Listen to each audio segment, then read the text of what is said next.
xiddigan waxaa lagu magacaabaa Lionel Andres Leo Messi waxa uu leeyahay ninaasab badan bulshada kubadda cagta waxaana kamid ah Lionel Sodona sidoo kale waxaa lagu naanaysaa xiddigan Villa Labulka iyo sidoo kale lagu naanaysaa sidoo kale xiddigan naanaysaa uu leeyahay waxaa qayb ka Atomika waxaana uu yahay mid kamid ah xirfadda kubadda cagta marka loo eego mucjisooyinkii ugu waaweynaa ee soo maray aabaha xiddigan waxaa lagu magacaabaa Giorgio Hirokio Messi hooyada dhashay waa Kalina Mario Guzzetti waxaana la dhashay laba walaal oo lagu kala magacaabo Matias Messi sidoo kale Rodrigo Messi waxaana la dhalatay gabadha lagu magacaabo Mario Zol Messi 24 June 1987 ayuu xiddigan dunida ku soo biiray waxaana uu ku dhashay Rosario oo wadanka Argentina waa 30 jir xiddigani waxaana dhirkiisu yahay 1.7 mitir oo dhiganta 5 feet leeskiisu waa 72 kilogram numberka 10 ayuu xirtaa mucjisada kubadda cagta Lionel Messi xiddigan kalarka timihiisu waa black markii loo fiiriyo kale indhihiisu dark brown ayuu yahay waxa uu yahay mid ciyaara xirfadda kubadda cagta weerarka ayuu ka ciyaaraa Barcelona xulka qaranka Argentina ayuu metelaa waa xiddig isagu guursaday isla markaana xasle Antonella Roccoz ayuuna guursaday waxaa jirta in haween badan oo caan ah isla markaana model ah oo xiriir jecel yahay saawo xiddigan uu la soo jilay marka laga tago haweeneyda haatan uu qabay Antonella Roccoz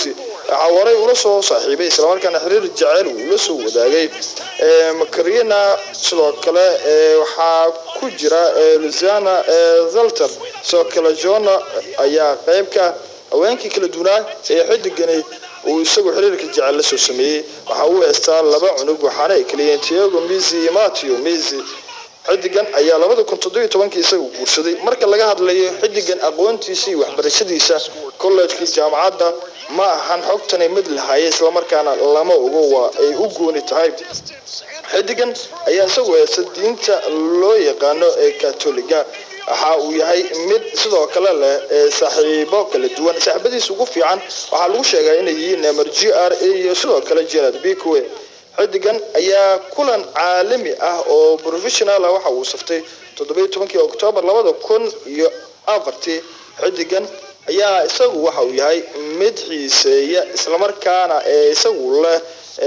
waxyaabo kala duwan ayuu jecel yahay Lionel Messi hadaba waxyaabaha uu jecel yahay xiddigan hadaan eegno waxa kamid ah ciyaaridda kubadda cagta daawashada filmaanta sidoo kale video gameska daawashada tixanayaasha sidoo kale musalsalada ayuu jecel yahay iyo sidoo kale dabaasha ayuu aad u jecel yahay isla markaana dooqiisa mucjisada kubadda cagta Lionel Messi hantidiisa waxaa lagu sheegaa 340 milyan oo dollarka Mareykanka ah mushaarna waxa uu qaataa 50 milyan oo dollar xiddigan waxaana ay lacagahaasi ka soo galaan heshiisyada iyo sidoo kale